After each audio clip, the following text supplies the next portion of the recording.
Mirchi Bangla originals, আসল গল্পের আড্ডা।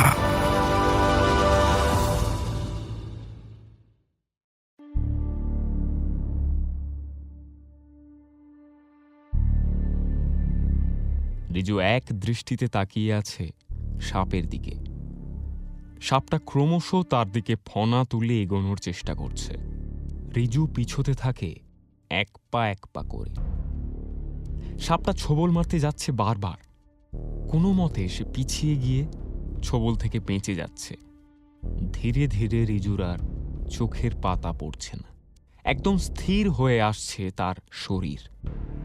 তার কানে শুধু সাপের ফোঁস ফোঁস শব্দ আসছে। হঠাৎই রিজু একজনের গলা শুনতে পায়। যদি প্রাণে বাঁচতে চাও তাহলে কোনো রকম নড়াচড়া করো না, যেখানে দাঁড়িয়ে আছো স্থির হয়ে দাঁড়িয়ে থাকো। রিজু শুধু কানে শুনে বুঝতে পারে যে আওয়াজটা আসছে কুটিরের ভিতর থেকে। সঙ্গে সঙ্গে লোকটা বেরিয়ে আসে কুটির থেকে। রিজু কিছু দেখতে পাচ্ছে না। সে সাপের দিকেই এক দৃষ্টিতে তাকিয়ে আছে। লোকটা সাপের পিছনের দিকে এসে দাঁড়ায়। সাপটা এইবার বেশ বড়ভাবে ফনাটা তুলেছে ছোবল মারবে বলে। ওইদিকে রিজুরও চোখ ভয়ে বন্ধ হয়ে যায়। যেই না সাপটা ছোবল মারতে যায়, সঙ্গে সঙ্গে লোকটা পিছন থেকে হাত বাড়িয়ে সাপটাকে ধরে ফেলে। রিজু চোখ বন্ধ করেই আছে। কিছুক্ষণ পরে বুঝতে পারে তার সাথে কিছু হয়নি। চোখ খুলে দেখে লোকটা সাপটাকে হাতে নিয়ে তার সামনে দাঁড়িয়ে আছে। রিজু সঙ্গে সঙ্গে লোকটাকে বলে, আপনি কে? লোকটা কোনো উত্তর না দিয়ে কুটিরে ঢুকে যায়। রিজুও লোকটার সঙ্গে কুটিরে ঢোকে। সে ঢুকে দেখে কুটিরের মধ্যে চারিদিকে ছড়িয়ে আছে নানা ধরনের মুখোশ আর মেকআপ করার জিনিস। একটা আলো লাগানো বড় আয়না। লোকটা রিজুকে দেখে বলে, এইসব মুখোশ রং দেখে ভাবছো তো যে কোথায় এসে পড়েছো? রিজু উত্তরে বলে, হ্যাঁ, এইসব কি এবং আপনি বা কে? লোকটা রিজুকে বলতে শুরু করে, এইগুলো হলো যাত্রার মুখোশ। যখন যে চরিত্রের প্রয়োজন হয় সেই অনুযায়ী মুখোশ পরে আমি অভিনয় করি। এই বলে লোকটা তার টেবিল থেকে তুলে নেয় একটা চোখের লেন্স। রিজু দেখে লোকটার চোখের মণি একেবারে লাল হয়ে যায়। লোকটা হেসে বলে, ভয় পেও না, ভয় পেও না। হ্যাঁ, আমি ভূত চুত নই, আমি একজন সাধারণ অভিনেতা মাত্র। রিজু এইসব দেখে একটু রেগে যায়। সে বলে, আপনি আপনি এইভাবে ভূত সেজে আমাকে ভয় দেখিয়েছিলেন কেন?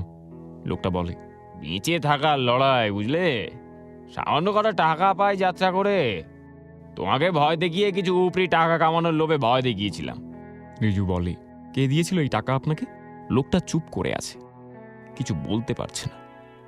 রিজু আবার বেশ উঁচু গলায় ধমকের সাথে লোকটাকে বলে, বলুন, কে দিয়েছিল আপনাকে এই টাকা? যদি আপনি আমাকে না বলেন তাহলে এই সংসেজে মানুষকে ভয় দেখানোর ব্যবসা আমি আপনার তুলে দেব। লোকটা কিছুক্ষণ চুপ থেকে বলে, মিস্টার অ্যান্ডারসন। এই নাম শুনে রিজু একদম অবাক হয়ে যায়। সে ভাবতেই পারছে না মিস্টার অ্যান্ডারসন তাকে বিক্রমগড়ে আসা থেকে বাধা দিতে চেয়েছে। রিজু লোকটাকে বলে, কিন্তু কেন মিস্টার অ্যান্ডারসন আমাকে বিক্রমগড়ে আসা থেকে বাধা দিতে যাবে? আমি তো আগে কোনোদিন লোকটাকে দেখিনি, আর তার সাথে আমার তো কোনো পরিচয় নেই। এটা শুনে লোকটা বলে, মিস্টার অ্যান্ডারসন তোমাকে খুব ভালো করেই চেনে। রিজুর মনে পড়ে তার মামা তাকে বলেছিল মিস্টার অ্যান্ডারসন তার বাবার সাথে এই গ্রামে এসেছিল। কিন্তু সে এটা বুঝতে পারছে না যে কেন বিক্রমগড়ে আসতে তাকে বাধা দেবে মিস্টার অ্যান্ডারসন, এবং বাধা দেওয়ার পিছনেই বা কি কারণ থাকতে পারে। রিজু লোকটাকে জিজ্ঞেস করে, আপনি কিভাবে মিস্টার অ্যান্ডারসনকে চেনেন? লোকটা বলে, এই গ্রামেরই একটা যাত্রাতে আমার সঙ্গে মিস্টার অ্যান্ডারসনের দেখা হয়। যাত্রার একটা অভিনয় দেখে তার ভালো লাগে, তারপর তিনি আমাকে ডেকে পাঠালেন। আমি যাওয়ার পর তোমার ছবি দেখিয়ে বলল যে একটা বাচ্চা ছেলে আছে, তোমাকে ভয় দেখাতে হবে। শুধু ভয় দেখালেই হবে, আর কিছুই করতে হবে না। ওরা ভেবেছিল তুমি বয়সে অনেক ছোট, তোমাকে ভয় দেখালেই তুমি হয়তো আর গ্রামে আসবে না। আমাকে যখন ওরা এই কথা বলে তখন আমি না বলে দিই, কারণ আমি চাইনি আমার অভিনয় ক্ষমতার বাজে ব্যবহার কেউ করুক। এই কথা বলার সঙ্গে সঙ্গে ওদের দলের একজন আমাকে বলে যে এই কাজ যদি আমি না করি তাহলে ওরা নাকি আমাকে মেরে ফেলবে। তারপর এক প্রকার বাধ্য হয়েই আর কি ওদের কথা মতো আমি কলকাতায় গিয়ে তোমাকে ভয় দেখাই। রিজু সঙ্গে সঙ্গে বলে, তার মানে সেদিন বাড়িতে আপনি এসেছিলেন আমাকে ভয় দেখাতে? লোকটা আবার বলতে থাকে, সেই দিনের পর যখন ওরা জানতে পারে যে তোমরা ট্রেনে উঠে গেছো, তখন আবার আমাকে ভয় দেখানোর জন্য পাঠায়। কিন্তু তারপরেও তোমরা এই গ্রামে এসে পৌঁছো। সেই থেকে আমি বিক্রমগড়ের শেষ সীমানায় এসে এই কুটিরের মধ্যে গা ঢাকা দিয়ে আছি। এটা শুনে রিজু বলে, কেন? আপনি তো ওদেরই লোক, আপনার আবার কিসের ভয়?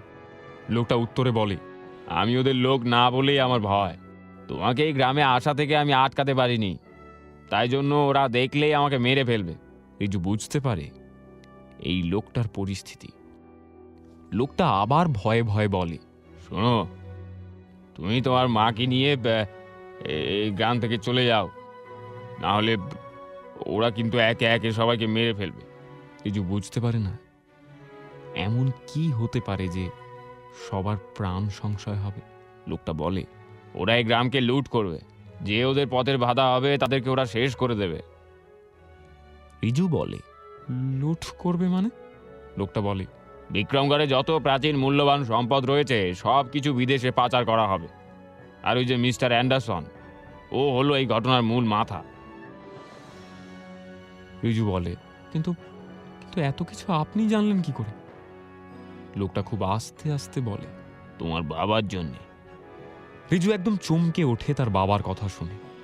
সে বলে, বাবাকেও আপনি চেনেন? লোকটা বলে, তোমার বাবাকে আমি খুব ভালো করেই চিনি। বিক্রমগড়ে তোমার বাবা আমাদের যাত্রা দেখতে আসতো। পরে যখন দেবালয়ের সঙ্গে আমার পরিচয় হয়, তখন কলকাতায় বহু থিয়েটার দলের সঙ্গে ও পরিচয় করিয়ে দিয়েছিল। আমি তোমার বাবার সূত্রে অনেক জায়গায় অভিনয়ও করেছি। রিজু বলে, কিন্তু এই সব ঘটনার সঙ্গে বাবা কিভাবে জড়িয়ে? লোকটা আবার বলে, তোমার বাবা যখন এই গ্রামে এসেছিল, তখন তার লক্ষ্য ছিল বিক্রমগড়ের সমস্ত মূল্যবান সম্পদগুলো সংরক্ষণ করে আর্কিওলজিক্যাল বিভাগের হাতে তুলে দেওয়া। কিন্তু তোমার বাবার এই সিদ্ধান্ত মেনে নেয়নি দুজন, এবং সেই থেকে এই সমস্ত ঘটনা সূত্রপাত। রিজু সঙ্গে সঙ্গে বলে, এই দুজন কারা? লোকটা বলে, এক হলো মিস্টার অ্যান্ডারসন। লোকটা চুপ হয়ে যায়, তারপর সে আর কিছু বলছে না। রিজু লোকটাকে জোর দিয়ে প্রশ্ন করে, আর দ্বিতীয় ব্যক্তিকে বলুন, দ্বিতীয় ব্যক্তিকে? লোকটা বলে, তোমার মামা। রিজু শোনে লোকটার কথা। সে বলে, তারপর কি হয়েছিল পুরো ঘটনাটা আমাকে বলুন আপনি। এতদিন ধরে আমি এত জায়গায় ঘুরছি, কোথাও আমি সম্পূর্ণ ঘটনাটা জানতে পারছি না। দয়া করে আপনি আমায় বলুন, কি হয়েছিল আমার বাবার সাথে। লোকটা কোনো রকমে একটু সময় নিয়ে বলে, তারপর তোমার বাবাকে ওরা আটকানোর জন্য জেলে পাড়ার দুই গুন্ডার সাহায্যে তোমার বাবাকে হত্যা করে এবং লাল দিঘির জলে ভাসিয়ে দেয়।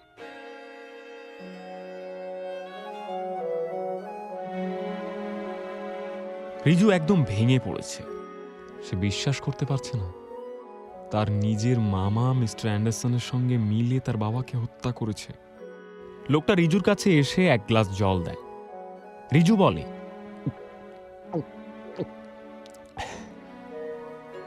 আমার মা এই মৃত্যুকে কোনোদিন দুর্ঘটনা বলে মানত না। মায়ের অনুমান তাহলে ঠিক হলো, কিন্তু আমি মাকে কি জবাব দেব যে তার নিজের ভাই এই ঘটনাতে জড়িয়ে? লোকটা রিজুকে বলে, ওরা যদি জানতে পারে যে তুমি এই ঘটনা জেনে গেছো, তাহলে তুমি আরো বিপদে পড়বে। রিজু উঠে দাঁড়ায়, ছলছল করছে। চোয়াল শক্ত করে রিজু বলে, এত কাছে এসে আমি আর কিছুতেই কোনো ভুল করব না। হয় আমি আমার বাবার মৃত্যুর বদলা নেব, না হয় আমি গ্রাম ছেড়ে চলে যাব। রিজুকে লোকটা বলে, শুধু তোমার বাবার মৃত্যুর বদলা না, তোমাকে আরো একটা জিনিস করতে হবে বিক্রমগড়ের মানুষদের জন্য। রিজু উত্তরে বলে, কি করতে হবে বলুন? নীল মাধবের মূর্তি উদ্ধার। রিজু লোকটার মুখে এই কথা শুনে অবাক হয়ে যায়। সে বুঝতে পারে না নীল মাধবের মূর্তির কথা এই লোকটা কিভাবে জানল। রিজু জিজ্ঞেস করে লোকটাকে, আপনি নীল মাধবের মূর্তির কথা কিভাবে জানেন? লোকটা বলে, দেবালয় ওই মূর্তি উদ্ধারের অনেক কাছে পৌঁছে গেছিল। ওরা জানতো যদি দেবালয় ওই মূর্তি একবার উদ্ধার করে ফেলে, তাহলে সেই মূর্তি ওদের হাতে কোনোদিনই উঠবে না। তাই দেবালয় ওই মূর্তি উদ্ধার করার আগেই তাকে হত্যা করে ওরা।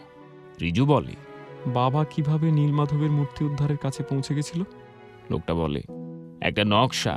তোমার বাবা আর তার আর্কিওলজিক্যাল টিম মিলে একটা নকশা তৈরি করেছিল। রিজু বুঝতে পারে কোন নকশার কথা বলছে লোকটা। পকেট থেকে বের করে আনে নকশাটা, দেখায় লোকটাকে। লোকটা এগিয়ে এসে ভালো করে দেখে নকশাটা। সে বলে, হ্যাঁ হ্যাঁ হ্যাঁ, এইটাই তো সেই নকশা। রিজু বুঝতে পারে এই নকশার মধ্যেই লুকিয়ে আছে নীল মাধব। লোকটা বলে, কিন্তু এইটা দেখে তুমি কিছু বুঝতে পারছো যে কোথায় নীলমাধব থাকতে পারে? রিজু বলে, না, আমি অনেক দিন ধরেই এই নকশা নিয়ে ঘুরছি, কিন্তু কিছু বুঝতে পারছি না। লোকটা বলে, এটা বিক্রমগড়ের জমিদার বাড়ির একটা নকশা। তার মানে ওই বাড়িতেই হয়তো কোথাও নকশা লুকিয়ে আছে। রিজু সঙ্গে সঙ্গে বলে, আমাকে এখন বাড়ি ফিরতে হবে, খুব দরকার। আপনার সঙ্গে আমার পরে দেখা হবে। বলেই রিজু বেরিয়ে যায় কুটির থেকে। রাস্তা দিয়ে যেতে যেতে রিজুর বারবার মনে পড়ছে তার বাবার মৃত্যুর পিছনে তার নিজের মামা জড়িয়ে। এই কথাগুলো তার যতবার মনে পড়ছে, সে সাইকেল তত জোরে চালাতে থাকছে। রিজু যেতে যেতে খেয়াল করে না রাস্তার মধ্যে গর্তে সাইকেলের চাকা পড়ে যায়। রিজু সাইকেল নিয়ে পড়ে যায়, কিন্তু তার কোনো কিছু অনুভূতি নেই যেন। সে নির্বিকারে সাইকেল ফেলে এক মনে বাড়ির দিকে দৌড়তে থাকে। বাড়ি এসে পৌঁছায় রিজু। তার মায়ের ঘরের দিকে ছুটে যায়। দেখে তার মা ঘরের মধ্যে বসে বই পড়ছে। রিজু তার মাকে জড়িয়ে ধরে কাঁদতে থাকে।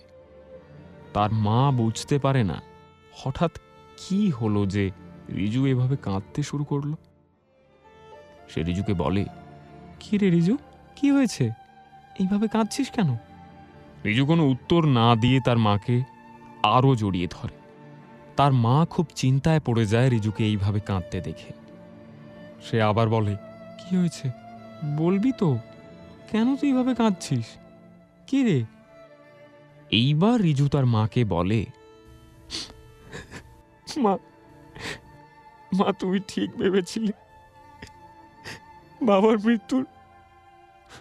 মৃত্যু কোনো দুর্ঘটনা নয়, ওটা একটা পরিকল্পিত হত্যা ছিল মা। রিজুর মা এই কথা শুনে একদম চমকে ওঠে। সে বলে, কি বলছিস তুই রিজু, এই কথা তুই জানলি কি করে? রিজু তার মাকে বলে, আমি তোমাকে অনেক কথাই লুকিয়ে গেছি মা, তুমি যাতে বিক্রমগড়ে আসতে আমাকে না আটকাও সেই জন্য। রিজুর মা কোনো কথা বুঝতে পারছে না রিজু কি বলতে চাইছে। সে বলে, কি বলছিস আমি কিছুই বুঝতে পারছি না রিজু। রিজু উত্তরে বলে, এই ঘটনা শুরু হয়েছে কলকাতা থেকে। আমরা যাতে বিক্রমগড়ে আসতে না পারি সেই জন্য আমাকে হুমকি দেওয়া হয়েছিল। তারপর নিশ্চিন্তপুরেও এই হুমকি দেওয়া হয়েছিল আমাকে। রিজুর মা খুব রেগে তাকে বলে, কেন তুই আমাকে এই কথাগুলো আগে বলিসনি? রিজু বুঝতে পারে তার মায়ের রেগে যাওয়াটা স্বাভাবিক। সে বলে, মা, এই ঘটনাগুলো তোমাকে বললে তুমি আমাকে আসতে দিতে না, আর আমার জানাও হতো না যে আমার বাবাকে খুন করা হয়েছে। রিজুর মা বুঝতে পারে না কি বলবে। রিজু তার মায়ের কাছে এসে বলে, মা, বিক্রমগড়ে অনেক কিছু ঘটনা ঘটছে, এর মধ্যে আমি জড়িয়ে গেছি। এখন আর পিছনে ফিরে যাওয়ার কোনো রাস্তা আমার কাছে নেই। বাবার মৃত্যুর বদলা আমাকে নিতেই হবে। রিজুর মা রিজুকে কাছে টেনে কাঁদতে কাঁদতে বলে, আমি তোর বাবাকে হারিয়েছি, তোকে আমি আর হারাতে পারবো না রিজু। চল আমরা কলকাতায় ফিরে যাই, তোকে এইসবের মধ্যে থাকতে হবে না। রিজু তার মায়ের হাতটা ছাড়িয়ে নেয়। তার মা অবাক হয়ে রিজুর দিকে তাকিয়ে। রিজু বলে, না না মা, অসম্ভব, আমি এই ঘটনা শেষ না দেখে কলকাতায় ফিরব না। বাবার খুনিদের হাতে আমি হাত কড়া পরিয়ে তবেই ছাড়ব। রিজুর মা সঙ্গে সঙ্গে বলে, তুই জানিস তোর বাবার খুনি কে, যে তাদের হাতে তুই হাত কড়া পরাবি? রিজু উত্তরে বলে, হ্যাঁ আমি জানি। রিজুর এই কথা বলার পর গোটা জমিদার বাড়িতে যেন এক অদ্ভুত নিস্তব্ধতা নেমে আসে। তার মা বলে, কে তোর বাবার খুনি? রিজু উত্তরে বলে, মা এই উত্তর শোনার মতো শক্তি তোমার নেই। রিজুর মা প্রচন্ড জোরে চিৎকার করে রিজুকে বলে, আমার কথা তোকে ভাবতে হবে না, তুই শুধু বল তোর বাবার খুনি কে। রিজু বলে, মিস্টার অ্যান্ডারসন। আর আবার তার মা জোর গলায় বলে, আর কে? রিজু বলে, আর মামা। রিজুর মা এই কথা শুনে মাথা ঘুরে পড়ে যায় মাটিতে। রিজু সঙ্গে সঙ্গে দৌড়ে গিয়ে তার মাকে ধরে, টেবিল থেকে জল নিয়ে এসে মায়ের চোখে মুখে ছিটিয়ে দেয়। কিছুক্ষণ পর তার মা চোখ খোলে। রিজু মাকে বলে, মা মা ঠিক আছো তুমি? রিজুর মা ঠিক করে উত্তর দিতে পারছে না, কোনো রকমে কথা জড়িয়ে বলে, এটা এটা তুই কি বলছিস? আমার নিজের ভাই দেওয়ালের মৃত্যুর পিছনে জড়িয়ে। রিজু বলে, হ্যাঁ মা, আমিও প্রথমে বিশ্বাস করতে পারিনি, কিন্তু যখন একটু ভালো করে ভেবে দেখলাম পুরো ঘটনাটা, তখন আমার কাছে পরিষ্কার হলো। এমনকি দাদুর ইনহেলার হারিয়ে যাওয়াটাও এমনি এমনি নয়, ওটা দাদুর ঘর থেকে জানলা দিয়ে মামা ফেলে দিয়েছিল। রিজুর মা এই কথাগুলো শুনে আরো ভেঙে পড়েছে। সে বলে, কিন্তু ভাই একের পর এক অপরাধ করে চলেছে, কেন? রিজু এইবার বলতে শুরু করে, লোভ, টাকার লোভ। মামা মিস্টার অ্যান্ডারসনের সঙ্গে হাত মিলিয়ে বিক্রমগড় থেকে সমস্ত মূল্যবান সম্পদ বিদেশে পাচার করতে চায়, আর এই কাজেই বাবা হয়ে উঠেছিল অমিয় মামার প্রধান বাধা। বাবা বিক্রমগড়ের সব থেকে মূল্যবান সম্পদ নীল মাধবের মূর্তি উদ্ধার করার কাছে পৌঁছে গিয়েছিল। তখন ওই অ্যান্ডারসন আর মামা চায়নি যে ওই মূর্তি বাবা খুঁজে পাক, তাই জন্য ওরা দুজনে মিলে আগেই বাবাকে খুন করে।